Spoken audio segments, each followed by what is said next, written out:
हर खबर पर होगी आपकी पकड़। डाउनलोड कीजिए एबीपी लाइव ऐप।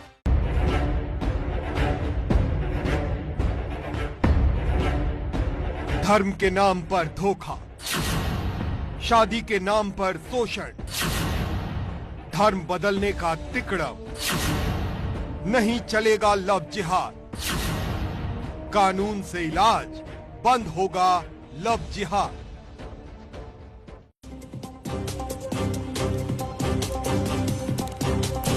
नमस्कार, आप देख रहे हैं एबीपी न्यूज। मैं हूं आपके साथ शोभना यादव। देश के अलग अलग राज्यों में लव जिहाद के खिलाफ कानून या तो बन चुके हैं या बनने जा रहे हैं। ऐसे में उत्तर प्रदेश के बाद अब मध्य प्रदेश ने भी लव जिहाद के खिलाफ कानून का मसौदा तैयार कर लिया है। मध्य प्रदेश में तो यूपी से भी ज्यादा कड़ा कानून लाने की तैयारी चल रही है। पहले हम इस बात पर चर्चा करेंगे, लेकिन उससे पहले ये रिपोर्ट देख लेते हैं।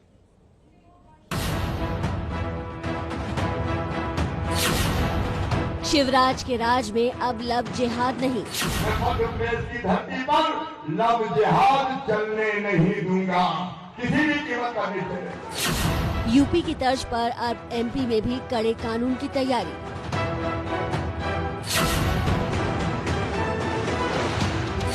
लव जिहाद के दोषियों को मिलेगी 10 साल की सजा।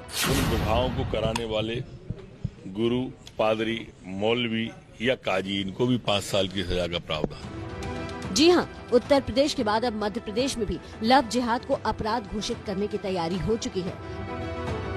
कल गृह मंत्रालय में इसको लेकर अहम बैठक हुई, जिसमें धर्म स्वतंत्र विधेयक 2020 के मसौदे को अंतिम रूप दे दिया गया।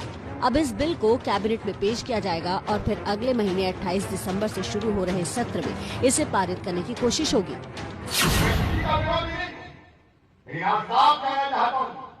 लोभ, लालच, भय, प्रलोभन, अरे करना तो सेवा करो ना। ये धर्म परिवर्तन के लालच में सेवा क्यों करते हो? मध्य प्रदेश में हमने कानून बना दिया है, लोभ, लालच, भय, प्रलोभन में अगर कोई धर्मांतरण करने का प्रयास करेगा तो उसके खिलाफ कानूनी कार्रवाई की जाएगी, उसको सजा भी होगी, उस पर जुर्माना भी होगा। मध्य प्रदेश में प्रस्तावित धर्म स्वतंत्र विधेयक 2020 में पहला फुसला कर, धमकी देकर जबरदस्ती धर्मांतरण और शादी पर गैर जमानती अपराध होगा। 10 साल की सजा का प्रावधान। धर्मांतरण के लिए 1 महीने पहले कलेक्टर को अनुमति देनी होगी। बगैर आवेदन धर्मांतरण कराने वाले धर्मगुरु को 5 साल तक की सजा होगी। पीड़ित या परिवार से कोई भी धर्मांतरण और जबरन विवाह की शिकायत कर सकेगा। यही नहीं, लव जिहाद के खिलाफ मध्य प्रदेश के प्रस्तावित कानून में जबरन धर्मांतरण या विवाह कराने वाली संस्थाओं का रजिस्ट्रेशन रद्द करने और ऐसी संस्थाओं को दान देने वाले या दान लेने वाले पर भी कार्रवाई का प्रावधान है। और एक बात सुन ले साहब, पूरा हिंदुस्तान में, पूरी दुनिया में गरीब और जनजाति भाई बहनों का शोषण किसी भी कीमत पर नहीं होने दूंगा, नहीं होने दूंगा, नहीं होने दूंगा। यूपी के बाद मध्य प्रदेश बीजेपी शासित ऐसा दूसरा राज्य है जहां लव जिहाद पर कानून को अमली जामा पहनाया जा रहा है।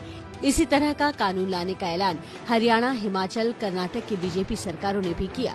बीजेपी को ये मौका इसलिए मिला है क्योंकि ज्यादातर राज्यों में अवैध तरीके से हो रहे धर्मांतरण को रोकने के लिए सख्त कानून नहीं है और बीजेपी इसी का राजनीतिक लाभ लेना चाहती है। तो लव जिहाद कानून पर पक्ष और विपक्ष, पक्ष की दलील पहले से ही धोखे के खिलाफ कानून मौजूद। विपक्ष का तर्क है कि भाई 2 बालिगों की ये अपनी इच्छा है शादी का डिसीजन, तो ऐसे में इस कानून की क्या जरूरत। 2 बालिगों को सिर्फ धर्म के चश्मे से देखना गलत। तो पक्ष की दलील और विपक्ष की दलील इस समय आपके सामने। लव जिहाद सामाजिक ताने बाने के खिलाफ विपक्ष कहता है 2 बालिगों को सिर्फ धर्म के चश्मे से देखना बिल्कुल गलत है। सिर्फ शादी के लिए धर्म बदलना गुनाह। वयस्क नागरिकों को धर्म बदलने के लिए कोई प्रेशराइज नहीं कर सकता जब तक अपराध नहीं। तो ये हम आपको टीवी स्क्रीन पर 2 दलील दिखा रहे हैं, पक्ष की दलील भी और विपक्ष का क्या तर्क है। यानी एक समूह है जो इस कानून को लाने के समर्थन में है, लेकिन उधर एक पक्ष वो भी है जो ये कहता है कि ये 2 बालिगों की अपनी इच्छा है। लव जिहाद कानून को लेकर एबीपी न्यूज ने पूर्व जजों से भी बात की है। उनका कहना है कि धोखाधड़ी रोकने के लिए पहले से कानून है, लेकिन अब नया कानून ज्यादा मददगार होगा। धर्म परिवर्तन या शादी के लिए धर्म परिवर्तन किसी प्रलोभन या जोर जबरदस्ती के हथकंडे को अपना के अगर किया जाता है तो मैं समझता हूं कि वो धर्म परिवर्तन हो या धर्म परिवर्तन शादी के लिए, दोनों इलीगल होंगे। अगर आप किसी को फ्रॉडुलेंटली बाय डिसीट, जो कि आईपीसी में भी ऑलरेडी प्रोवाइडेड है, किसी को ल्योर करके, किसी को फोर्स करके आप किसी एक्ट को कराते हैं, then certainly it is a crime. तो ये नहीं है कि आप सिर्फ शादी कर रहे हैं, बट शादी का मकसद क्या है, और वो मकसद अगर इन्वेस्टिगेशन के तौर पे प्रूव होता है कि it is fraudulent, it is by deceit, it is by misleading, it is by luring, it is by payment, it is only with the objective of conversion, then in that case certainly, क्योंकि article 21 भी कहता है right to life and liberty with procedure established by law. और इसी मुद्दे पर चर्चा करने के लिए हमारे साथ इस समय एक पैनल जुड़ रहा है। भोपाल से मेरे सहयोगी ब्रजेश राजपूत, बीजेपी प्रवक्ता प्रेम शुक्ला जी और समाजवादी पार्टी से अनुराग भदौरिया। ब्रजेश राजपूत, आपका मैं पहले रुख करना चाहूंगी। अचानक बीजेपी शासित प्रदेशों में लव जिहाद के कानून की मांग तेजी पकड़ने लगी है।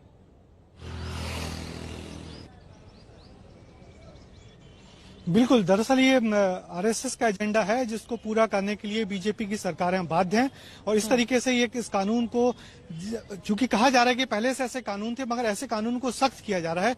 मध्य प्रदेश में जो प्रस्ताव लाया गया है, जिसका जो कल मसौदा हम सबके सामने आया है, उसमें उसका नाम है धर्म स्वातंत्र विधेयक 2020, और इसमें सरकार ने अपनी तरफ से भरसक कोशिश की थी कि इसे सख्त किया जाए।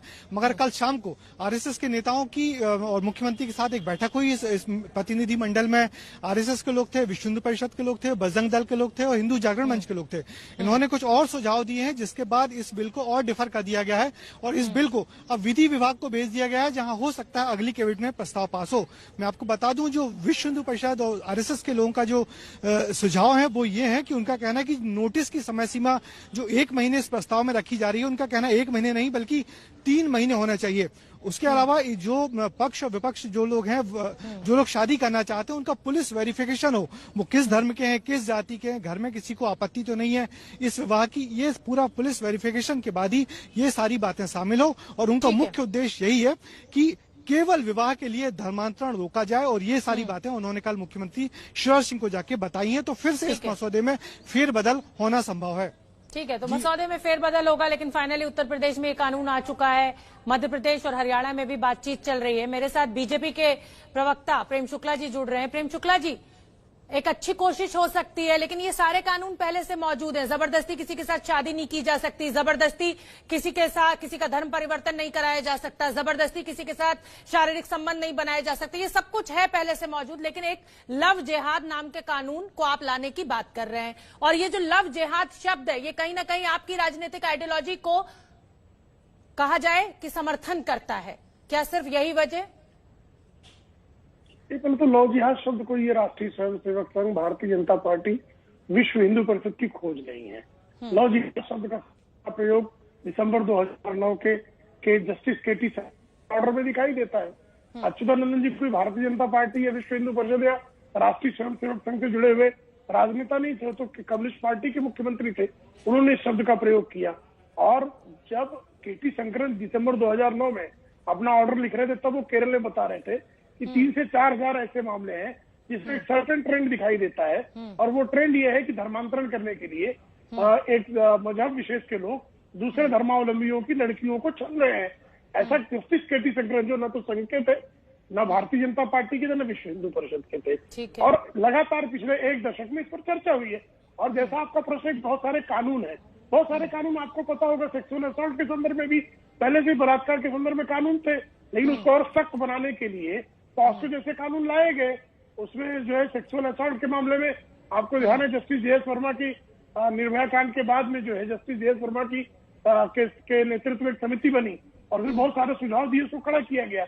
अब बिल्डिंग्स में जैसे बिल्डर्स की और ग्राहकों के बीच में चीटिंग को लेकर बहुत सारे कानून पहले तो थे, लेकिन रेरा लाया गया ताकि लोगों को और सख्त उसको जो है अधिकार दिए जाए। बिल्कुल ठीक है, लेकिन ये जो मामला है हाँ। धर्मांतरण छल पूर्वक जो किया जा रहा है हाँ। उसके संदर्भ में कानून थे, उसको और बेहतर किए जाने का प्रयास है। ठीक है, मेरे साथ अनुराग भदौरिया भी जुड़े हुए हैं और वरिष्ठ वकील रेखा अग्रवाल जी भी जुड़ गई हैं। अनुराग भदौरिया, मैं आपका रुख करना चाहूंगी।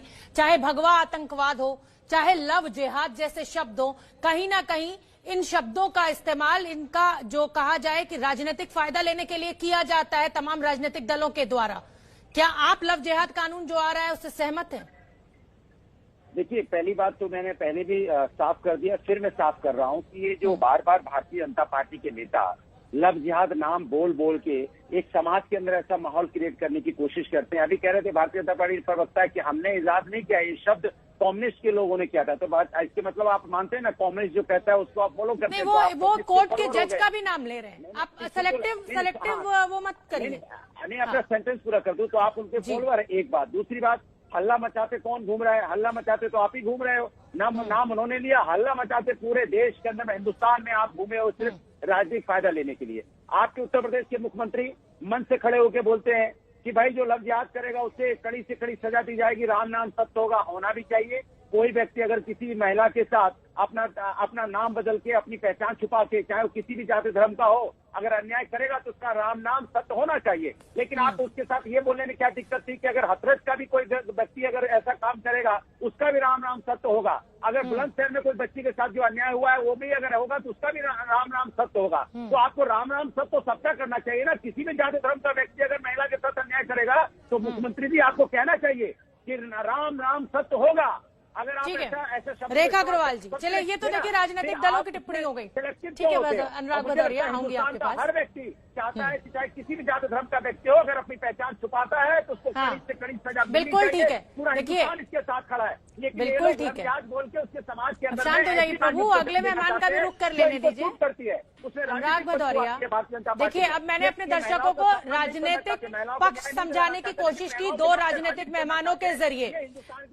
अनुराग भदौरिया प्लीज शांत हो जाइए, प्लीज शांत हो जाइए। मैंने दो राजनीतिक मेहमानों के जरिए अपने दर्शकों को ये राजनीतिक एंगल इस कानून को लेकर जो एक दूसरे के ऊपर पक्ष और विपक्ष उंगली उठा रहे हैं उस पर चर्चा की। अब मैं वकील जानी मानी मेरे साथ रेखा अग्रवाल जी जुड़ रही हैं, उनसे मैं कानूनी पक्ष समझने की कोशिश करती हूँ। रेखा अग्रवाल जी, क्या कानून में अब आपको ऐसी एक जरूरत महसूस हो रही है कि लव जिहाद कानून, जबरदस्ती धर्मांतरण के लिए जो कानून लाने की बातें सरकारें कर रही हैं, वो इस समय वक्त की जरूरत है? देखिए, सबसे पहले तो शोभना जी मैं यहाँ पर ये कहूंगी कि हमारे भारत में सारे धर्मों के ऊपर, चाहे वह हम हिंदू धर्म की बात करें चाहे हम इस्लाम की बात करें, सबसे ऊपर है संविधान। हर भारत का नागरिक संविधान के बाद में आता है, पहले संविधान फिर भारत के नागरिक, और वो जिस भी धर्म को फॉलो करना चाहते हैं। हमारे संविधान के अंदर जो सबसे बड़ा जो कॉन्स्टिट्यूशनल राइट दिया हुआ है कि वो है अपने जीवन को जिस तरीके से भी आप जीना चाहते हैं आप जी सकते हैं, जब तक आप किसी और के फंडामेंटल राइट का खनन ना करें। उसमें है सही तरीके से जीवन जीने का अधिकार, और साथ साथ जो भी धर्म को फॉलो करते हैं उसको भी जीवन जीने का अधिकार है, उस धर्म को पालन करने का अधिकार है। तो जब आप किसी को भी फोर्स नहीं कर सकते, जबरदस्ती नहीं कर सकते हैं अपना धर्म परिवर्तन करने के लिए, और अगर कोई धर्म परिवर्तन सिर्फ इसलिए किया जाता है जिससे कोई हिंदू लड़की जो है वो कोई मुसलमान लड़के से शादी करे, तो ये बिल्कुल गैर कानूनी है। और क्योंकि भले अभी वैसे तो संविधान के अंदर ये ऑलरेडी प्रोटेक्टेड है, अभी ऑलरेडी सुरक्षित है कि कोई को भी किसी भी व्यक्ति को धर्म परिवर्तन करने के लिए उसको मजबूर नहीं किया जा सकता, और खास करके शादी करने के लिए वैसे तो कोई जरूरत नहीं है। अगर मैं ऐसे बताऊं तो संविधान के अंदर बहुत अधिकार ऑलरेडी है इसके अंदर। और जब भी कोई शादी करता है, भले वो हिंदू मैरिज एक्ट के अंदर करता है या स्पेशल मैरिज एक्ट में करता है या कोई इस्लाम के साथ भी करता है, तो उसमें ये पूछा जाता है कि क्या आप किसी जोर जबरदस्ती से तो शादी नहीं कर रहे, आप अपनी मर्जी से, अपनी खुद की मर्जी से शादी कर रहे हैं, आगे कोई भी तरह का आपके ऊपर दबाव नहीं है। परंतु क्योंकि जो आज हम कुछ राज्यों के अंदर इस तरह के हालात देख रहे हैं कि धर्म परिवर्तन सिर्फ इसलिए किया जाता है, मजबूरन किया जाता है, बेवकूफ बना के किया जाता है, धोखाधड़ी के साथ किया जाता है। कुछ हिंदू लड़कियों को हम देख रहे हैं कुछ राज्यों के अंदर, उत्तर प्रदेश में कल मैंने आपके चैनल पे देखा कि कुछ हिंदू धर्म की लड़कियों को कुछ लड़कों ने, कुछ मुसलमान भाइयों ने ये कहकर गुमराह किया कि वो भी हिंदू हैं। किसी लड़के ने बताया कि मेरा नाम अमन मल्होत्रा है, बाद में निकला उसका नाम कोई जावेद निकला, कुछ ऐसे निकला। तो अगर किसी को बेवकूफ बना के गुमराह करके ये कहा जाता है कि देखिए मैं हिंदू लड़का हूँ, आप मेरे से शादी कर लीजिए, मैं आप ही के धर्म का हूँ, और बाद में उसको जो है उसका धर्म परिवर्तन किया जाता है। हाँ, तो गैर कानूनी मैं इसी पर आना चाहूंगी, क्योंकि इसको देखिए, इसको समझना बहुत जरूरी है। एक लड़का धोखे की मंशा से एक लड़की के साथ विवाह करता है और फिर उसका धर्म परिवर्तित करने के लिए उसके ऊपर दबाव बनाता है। ये धोखा देने की फितरत हो सकती है, लेकिन जब हम जिहाद शब्द जोड़ देते हैं तो कहीं ना कहीं एक मुहिम की बात सामने आ जाती है कि इंटेंशनली किसी एक पर्टिकुलर धर्म की लड़कियों को निशाने पर लिया जा रहा है। इसको मैं समझना चाहती हूँ। जी, आपने बिल्कुल सही कहा कि जहां पर एक जिहाद की बात आती है तो ऐसा लगता है कि एक लार्ज स्केल के ऊपर एक पर्टिकुलर वर्ग यानी कि हिंदू वर्ग की लड़कियों को टारगेट किया जा रहा है, उनको गुमराह किया जा रहा है, उनसे विवाह जबरदस्ती करके गुमराह करके विवाह करने के बाद में ऐसा लगता है कि जो जिसको कहते हैं ना कि लार्ज स्केल के ऊपर, ऐसा नहीं कि एक पर्टिकुलर एक ही लड़की को हमको धर्म परिवर्तन करवाना है, धीरे धीरे करके जिसको कहते हैं कि एक सर्जिकल एक्सरसाइज हुई जा रही है कि हम इसको ना गलत रास्ते से एक पूरे हमारे देश के अंदर कुछ एक पर्टिकुलर लड़कियों को बेवकूफ बना के हम रेखा जी थोड़ी सी समय की मेरे पास कमी है, मैं समझूंगी, इसको डिटेल में समझूंगी और प्रेम शुक्ला से भी सवाल करूंगी कि जो जिहाद शब्द है ना, दिक्कत विपक्षी दलों को सिर्फ इसी शब्द से। प्रेम शुक्ला, आपका मैं रुख करना चाहूंगी। जैसा कि मैंने आपको कहा कि भगवा आतंकवाद, इसका आप हमेशा विरोध करते रहे, ऐसे ही लव जिहाद, विपक्षी दल हमलावर है। क्या जवाब आपके पास? प्यार में धोखा देना फितरत है, लेकिन अगर हम जिहाद शब्द जोड़ते हैं तो हम सिर्फ एक पर्टिकुलर धर्म की बात करते हैं, बस यही शिकायत है सबको। देखिए Shobhana ji, Oxford handbook on religious conversion जो है, ये कोई भारतीय जनता पार्टी विश्व हिंदू परिषद द्वारा संपादित तो नहीं है। तीनों भी लॉ जिहाद शब्द का प्रयोग करती है। Malabar Syrian church, Malabar Catholic church, वो भी यही बात करते हैं। सारो मलाबार चर्च की मासेस में बाकायदा इसका जिक्र होता है। अब जो विधेयक आ रहे हैं या जो अध्यादेश आए हैं, इन अध्यादेशों और विधेयकों में कहीं लॉ जिहाद शब्द का प्रयोग नहीं है, लेकिन प्रचलन में सितंबर 2009 से लगातार प्रचलन में ये शब्द है। अब ये शब्द प्रचलन में क्यों है, ये शोध का विषय है एक, लेकिन ट्रेंड जो है एक सोसाइटी, एक मजहब विशेष के लोग और उनको जो है जो इस तरह के कन्वर्जन कर रहे हैं, उनके पीछे जो है सांगठनिक शक्तियां हैं, ये स्पष्ट तौर पर परिलक्षित होता है। यहाँ तक कि 2016 में 2017 में जब सुप्रीम कोर्ट में भी ये मामला आया तो सुप्रीम कोर्ट के विद्वान न्यायाधीशों ने जब एनआईए को जांच करने के लिए कहा तो एनआईए की रिपोर्ट में भी बात है कि एक सर्टेन ट्रेंड है। जस्टिस केटी शंकरन जो है वो भी जब केरल पुलिस उनके सामने जब रिपोर्ट पेश करती है तो दिसंबर 2009 के अपने ऑर्डर में भी कहते हैं कि एक सर्टेन ट्रेंड है। अगर ट्रेंड है, अब उसकी शब्दावली पर आपत्ति करने वालों को दूसरा और शब्द कर लेना चाहिए। ठीक है, अनुराग भदौरिया, की आवश्यकता नहीं। अनुराग भदौरिया जवाब दीजिए। करना आवश्यक लगता है। सबसे पहले मैं भारतीय जनता पार्टी के प्रवक्ता जी को बोलूंगा कि हिंदुस्तान की संस्कृति और संस्कार को विश्व के किसी भी देश से कंपेयर मत कीजिए। हमारा सबसे ऊंचा संस्कृति और संस्कार है। आप इसको विदेशों की तुलना करते हो, ये मुझे आपको शर्म आए ना आए, मुझे शर्म आती है, क्योंकि हिंदुस्तान की संस्कृति विश्व से शर्मों को भी शर्म आती है। कंपेयर मत कीजिए, नहीं उससे कंपेयर मत कीजिए। आप कम से कम हिंदुस्तान को कंपेयर मत कीजिए। मैंने उदाहरण दिए, दुनिया में नंबर 1 है संस्कृति संस्कार में। ऐसा देश है जहाँ पे सभी जात में आपके बीच में नहीं बोला था। सर आप भी मेरी बात ध्यान से सुन लीजिए। नहीं, सिर्फ आपको बता रहा हूँ, मुझे बोलने दिया। हिंदुस्तान विश्व में इतना नंबर 1 पे है जिसके आगे पीछे दुनिया चलती है। इसलिए मैं कहता हूँ आप लव जिहाद का शब्द सिर्फ इसलिए इस्तेमाल करते हैं क्योंकि आप उसका राजनीतिक फायदा देखना चाहते हैं, महिलाओं का सम्मान और महिलाओं की सहायता लेने। चलिए ठीक है, मैं आप दोनों मेहमानों का धन्यवाद देना चाहूंगी।